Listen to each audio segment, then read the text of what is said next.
nothing. Oh my God.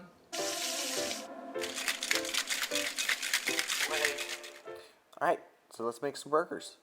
So we're gonna start by first making the dough itself for the bun. So here I'm making a tangzong. So this is essentially a roux made of water, flour, and milk. Um, Normally calling for bread flour, but if you got some AP flour, it's not that big of a deal. So this is 20 grams of AP flour or bread flour, 27 grams of water, and 60 grams of whole milk. Onto the burner, medium heat, nothing too crazy. Whisk it around so it doesn't stick to the bottom. If you've ever made roux, you know that sucks. And within the minute, it's already thickened, and just pull it right on off the stove, and we'll use it for the next step. All right, so now for the dough itself, we're gonna measure out the milk first. You want warm milk, so about 120 grams of 30-degree milk, that's Celsius. We're gonna add the yeast to this. This is gonna activate it, so 9 grams of yeast stirred around so it's all mixed together real well. Now for the flour, 320 grams of flour, again, bread flour or AP, salt, 7 grams, sugar, 35 grams.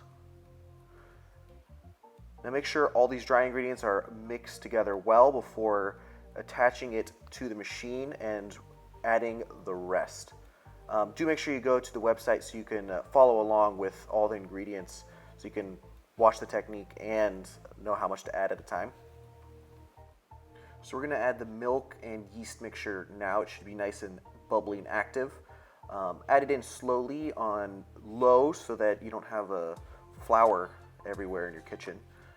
You might need to scrape down the sides of the machine so that you can get everything good. Make sure you do turn it off so you don't break a hand.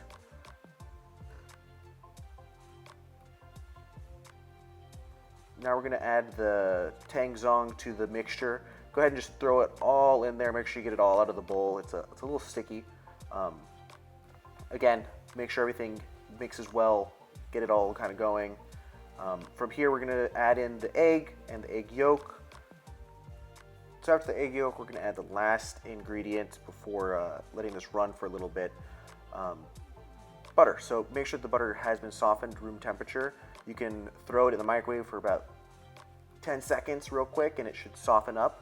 I do recommend chopping the butter up and adding it in portions. I kind of just threw it in here. You do run the chance of it not mixing properly. This dough can be a little sticky. Don't worry, don't add more flour to it. As it works, the gluten develops and it becomes a little more tense and a little easier to work with. I do recommend oiling your hands just a little bit. This is going to make it a little easier to work with the dough. So we're going to remove the dough from the mixer, press it down a little bit, and we're going to try and bring in the edges into the middle and make it into a ball. So kind of fold it in on itself. And we're going to place this into a lightly oiled bowl. Nothing too crazy. As you can see, it's kind of made into a ball, lightly oiled.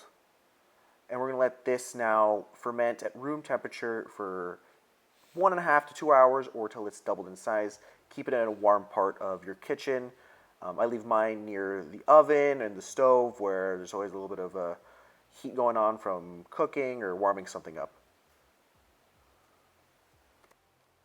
All right, it's been about an hour and a half now. You can see the dough is doubled in size. And now we're going to shape the buns. So lightly flour your work surface, and we're going to take the dough out. Make sure you are careful removing the saran wrap, so if it did stick, you're not going to destroy your lovely dough. And we're going to punch it down. Don't be scared. It'll all work out. Now, it's important, this part, to measure out the buns. That way they're all the same and you're not going to have one super large one, one little one, and all your hamburgers will look very similar. So we're going for about 95 grams per bun. You don't need to use a knife. If you have a bench scraper or a bench knife, it's fine. And we're just going to measure these all out. All right, and now for shaping it, you're going to kind of want to take the edges into the center, create a ball from that.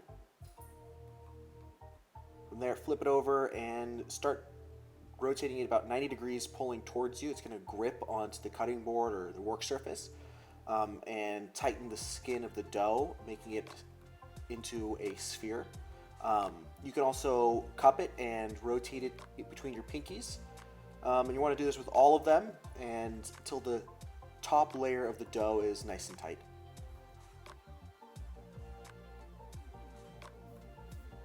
From here onto a greased sheet tray, make sure that they are spread out evenly because they're going to double in size and you don't want them to stick each other.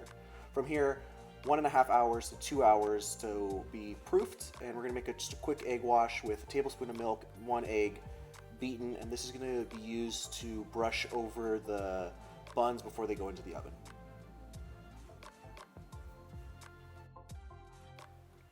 You see they've doubled in size now.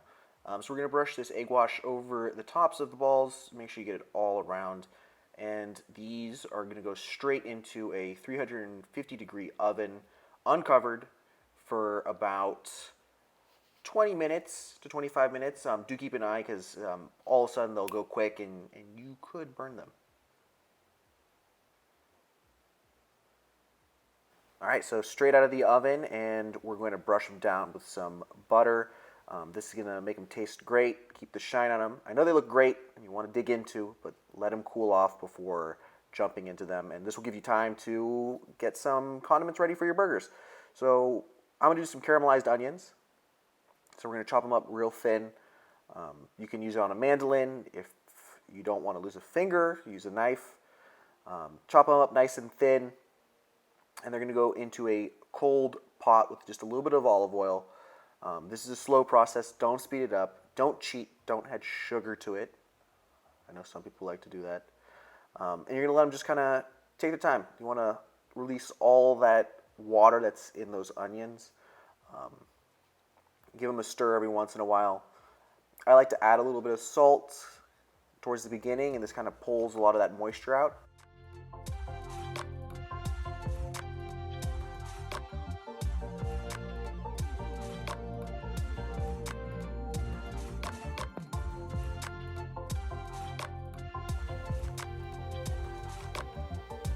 I like to deglaze with a little bit of sherry, so this is about a quarter cup of Fino sherry. You can use brandy, bourbon, balsamic, whatever you'd like.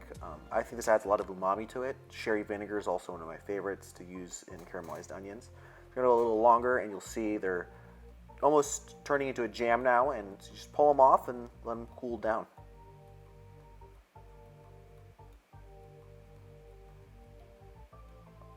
All right, so the burgers themselves. Like with the buns, I like to weigh out the amount of meat, and this is going to just keep a consistent cook time and size, so you're not having burgers that are too big for the buns and or too small. So just pat them down.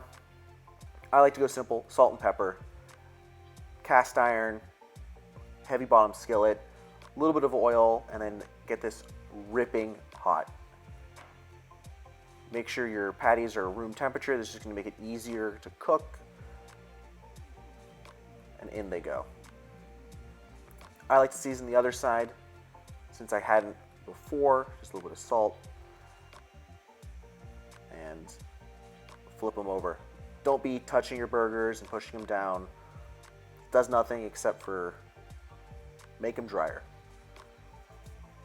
Flip them over. These are quite thin, so shouldn't take too much longer, and at this point, feel them. You can kind of see where they're at, and add your cheese.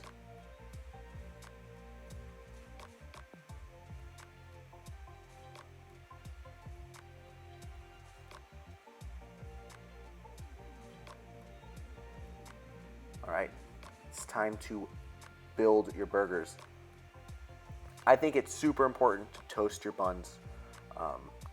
Just makes it that much better. I'm toasting them here in a little bit of that beef fat and a little bit of butter that's been left over from cooking the burgers themselves. This is going to completely change your burger. I 100% recommend doing it. And then from here, it's kind of all up to you. So here's a little bit of mayo. A the onions, a little bit of ketchup, the burger itself, some tomatoes, and that's it. Don't forget to go to the website and look at the recipe. Enjoy, guys. Thank you for watching. Make sure to subscribe, and if you enjoyed the video, hit that like button. And go make some burgers.